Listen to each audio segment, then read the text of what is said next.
እንደዚህ አድርገሽ እስቲ ራስሽን እስቲ አንድ ቀን ጫር አርጊና እስቲ ግደይ እስቲ አንድ ቀን እንኳን እስቲ ቁም ነገር ስሪ። ምኞት ያሳበደ ሰው ታወቀ።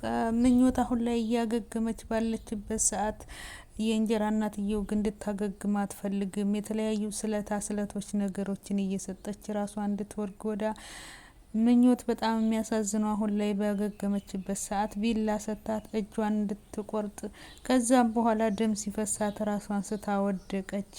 በቃ እንግዲህ ለባሏ ይቺ እንጀራ እናት እየተብየዋ እኔንም ልትገለይ ነበር፣ ራሷንም እኛ በሌለንበት ገድላ ተምናገኛት ወደ ህሙማን ክፍል እንውሰዳት እያለችው ነው። አባትየው በፍጹም በህይወት እያለው ልጄ እዛ አዛውንት ማቆያ ልትሄድ አትችልም ይላል። እናትየዋ አሁንም ቢሆን በጣም ክፉ ሴት ናት፣ እንድትድን አትፈልግም።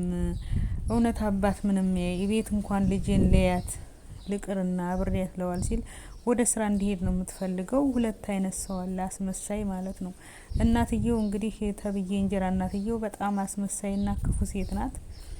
እሷ ሞታላት የምታረገው የሷን የእንጀራ ልጇ ስለሆነች እሷ ሞታ በሙሉ ሀብቱን ድርጅቱን የራሷ ልጅ እንድትወርስ ስለምትፈልግ ምኞት እንድትሞት ነው የምትፈልገው ማለት ነው።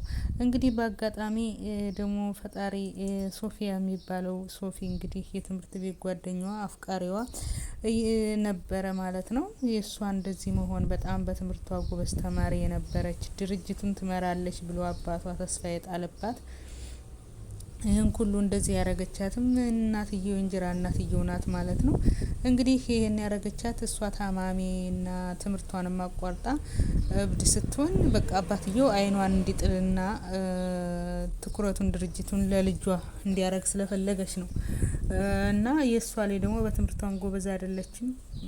ስለዚህ ለሀብት ብላ ለገንዘብ ብላ ደህናዋን ልጅ እንደዚህ በሽተኛ ያረገቻት የእንጀራ እናትየው ናት ማለት ነው። አባትየው ግን ድብቅ ካሜራ ማድረግ ነበረበት እና ቢገባው ግን እየገባው አይደለም። ሚስቱን የምትለውን ሁሉ ነው የሚያምነው ማለት ነው። እና ይቺ ሴትዮ ራሷን አንድ ቀን እንድትገድል ታረጋታለች ማለት ነው። እንግዲህ ለብድና ለታማሚ ሰው ስለት ነገር አይሰጥም። እሷ ግን ስለት ነገር ለምኞት የምትሰጣት አውቃ ነው። እንግዲህ እጇንም እንደዛ የተለተለችው ሴትዮዋ በሰጠቻት የጠርሙስ ስባሪ ነው ማለት ነው። አሁን ደግሞ ቢላ ሰታት ሄደች። ከዛ በኋላ እንግዲህ ሴትዮዋ ልጅቷን እንድትቆርጥ እንዴት አያያዝ እንደሆነ አሳየቻት ማለት ነው። እና እጇን ቆረጠች።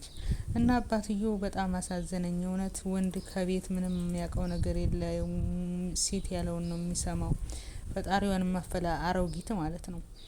እና አሁን ደግሞ እንደውም ይቺ የራሷ ልጅ የሆነችው እንግዲህ ሶፊያ የትምህርት ቤት ጓደኛቸው ቢሆንም ሊዲያን ሳይሆን የሚያፈቅረው ምኞትን ነው።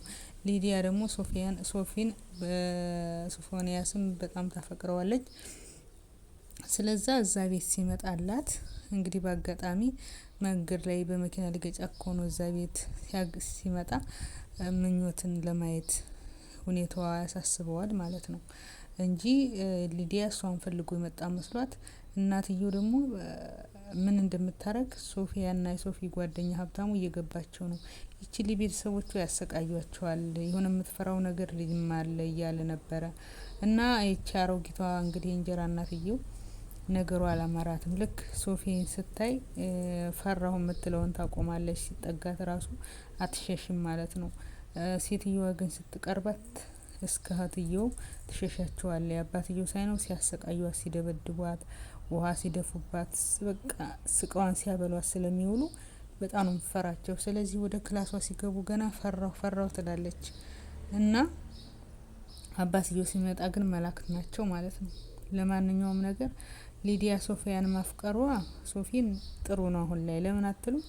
ምክንያቱም እሷ እናትየው እንደ እናትየው ብኮን ተዛ ቤት እንዳይመጡ አድርጋ ሁለቱም ማሰቃይተው መግደል ነው የሚፈልጉት። አሁን እንግዲህ አባትየው ፈቅዶለታል። ሶፊ ታገኘች ጀምሮ እንደተረጋጋች እና እሱን ስታገኝ ሰላሟ እንደሚመለስ እንቅልፍ እንደሚወስዳት ሲያይ እባክን ላስቸግር አልፈልግም፣ ግን በቀን አንዴ እንኳን እየመጣችሁ ልጄን ብታወልይ ስላቸው ሶፊያ ቁም መንጣት ይፈልግ ስለነበር በደስታ ችግር የለውም እሷን ከተሻላተኛ ስንት የህዝብ እንመጣ ሲል እንግዲህ የእንጀራ እናትየው ተናዳለች።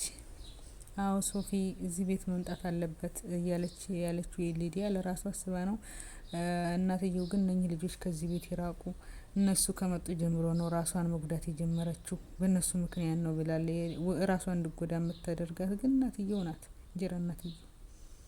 እውነት ምን አይነት ሴት አለ? ምን አይነት አስመሳይ ሰው! ፈጣሪዋን ማፈራረው ጊት ማለት ነው። እና ይሄ እውነተኛ ታሪክ ነው። እንግዲህ የአንድ ልጅ ስትናገር ሰምታችሁ ከሆነ በኮሜንት እኔ እናቴ በልጅነቴ ሞታ የታናሽ እህቴ እንደዚህ ታማብኝ ነበረ፣ የእንጀራ እናታችን እንደዚህ ነበር የምታሰቃየን እያለች እውነት አንዳንድ በፊልም የምናያቸው ነገሮች ግን በእውነተኛ ታሪክ ያሉ ናቸው። ብዙ ነገሩ ማለት ነው። በጣም አስተማሪ ነው እና አባቶች የሆኑ ቢያንስ ወደ ጎን ወደፊት ማሰብ መቻል አለባቸው።